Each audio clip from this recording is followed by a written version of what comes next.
Père merveilleux, roi des rois, Seigneur Dieu trois fois saint, nous voulons te bénir, nous voulons te glorifier, nous voulons t'exalter, nous voulons t'élever, nous voulons te dire merci pour ce jour.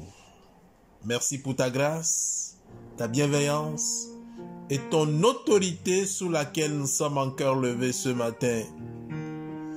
Merci Père pour l'opportunité que tu nous donnes dans ce programme d'apporter ta parole. Seigneur, utilise le canal que nous sommes pour bénir ton peuple. À la gloire de ton Saint-Nom, au nom puissant de Christ notre Sauveur. Amen. Bien-aimé peuple de Dieu, nous vous saluons tous dans le beau et puissant nom de notre Seigneur Jésus-Christ.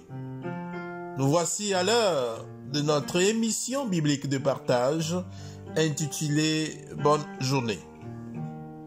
Nous rendons grâce à Dieu pour ce nouveau jour, cette nouvelle semaine, qu'il soit pour chacun de nous un sujet de paix, de joie et de bonheur pour la gloire du Saint-Nom de notre Seigneur. Ce matin, le thème qui fera l'objet de notre méditation et partage est la désobéissance à Dieu. Nous nous appuierons dans cette communication sur le texte des Juges, chapitre 2, à partir du premier verset au 5e verset. Écoutons la parole de Dieu. Un envoyé de l'Éternel monta de Gilgal à Bokim et dit: Je vous ai fait monter hors d'Égypte et je vous ai amené dans le pays que j'ai promis par serment à vos pères. J'ai dit: jamais je ne romprai mon alliance avec vous.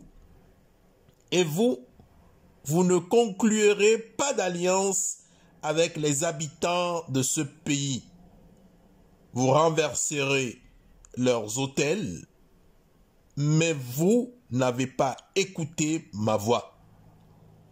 Pourquoi avez-vous fait cela? J'ai dit alors: je ne les chasserai pas devant vous, mais ils seront à vos côtés et leurs dieux vous seront un piège. Lorsque l'envoyé de l'Éternel eut dit ces paroles à tous les Israélites, le peuple éleva la voix et pleura. Ils donnèrent à ce lieu le nom de Bokim, et il y offrit des sacrifices à l'Éternel. Que le Seigneur nous sanctifie par sa parole. Amen. La désobéissance à Dieu. La désobéissance signifie indiscipline, conduit par l'esprit de rébellion, le refus de se soumettre à une ordonnance, une loi, à un supérieur, à quelqu'un. C'est aussi le manque de respect. Le danger auquel le peuple de Dieu de toutes les générations se trouve confronté, c'est d'être trop familiarisé à Dieu. Ils voient souvent Dieu combattre pour eux et satisfaire leurs besoins. Et ils commencent par désobéir à ses commandements. La conséquence est que Dieu cesse de les défendre et laisse la voie à l'ennemi de les affliger. Pour mieux expliciter le sujet, nous considérons aussi des versets 6 jusqu'au verset 17. À l'époque de Josué, où le scénario de notre texte se déroulait, Israël était contraint à obéir et à servir Dieu. Quand un peuple est dirigé par des leaders qui ont la crainte de Dieu, ce peuple aussi craint Dieu et suit la voie de ses leaders. Si par contre, les leaders ne craignent pas Dieu, le peuple en fait de même. En toute génération, la crainte ou le besoin qui pousse les parents à chercher Dieu semble n'y avoir aucun sens pour les enfants. Les enfants pensent souvent qu'ils sont assez sages, habiles et instruits pour réussir sans Dieu. C'est ce qui arriva aux Israélites après la mort de Josué et d'autres anciens. Mais retenons-nous bien que la désobéissance entraîne des conséquences néfastes. Car une fois que l'ancienne génération est passée, la nouvelle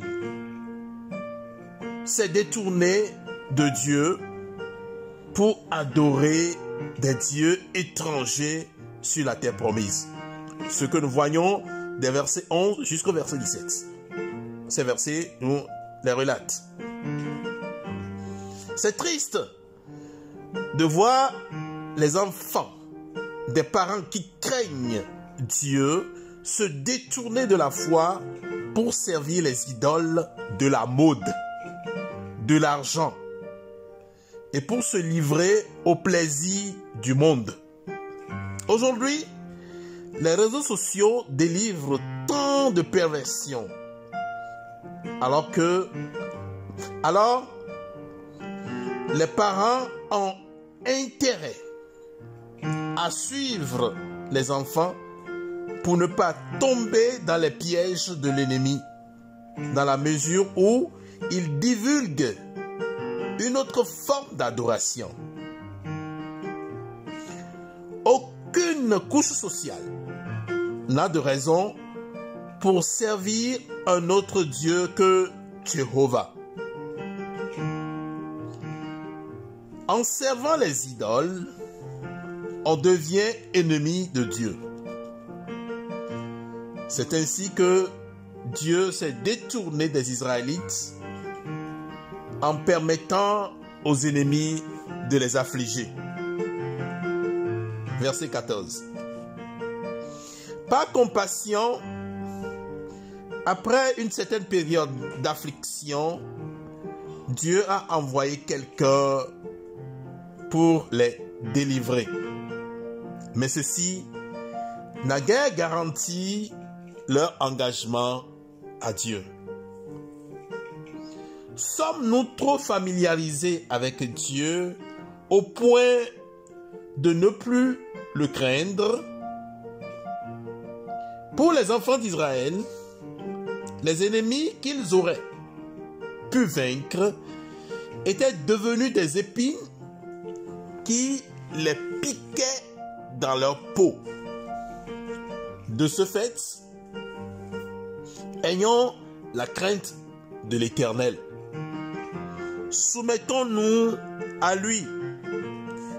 Quel que soit l'amour, les miracles, les satisfactions qu'il met à notre portée, ne le prenons pas comme égal ou quelqu'un de trop généreux, mais gardons en nous le grand respect et l'obéissance infaillible à Dieu dans tous les domaines de notre vie, afin qu'il demeure toujours pour nous l'Éternel. Que le Seigneur nous bénisse tous. Bonne journée. Prions.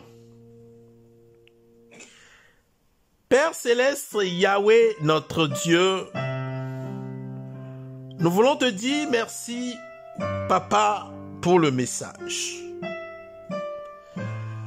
Seigneur, crée en nous pour toujours cette crainte de ta personne afin de nous accorder ta sagesse, Seigneur, pour la gloire de ton Saint-Nom, au nom puissant de Christ, notre Sauveur. Amen. Que le Seigneur nous bénisse tous richement. Shalom, shalom, shalom.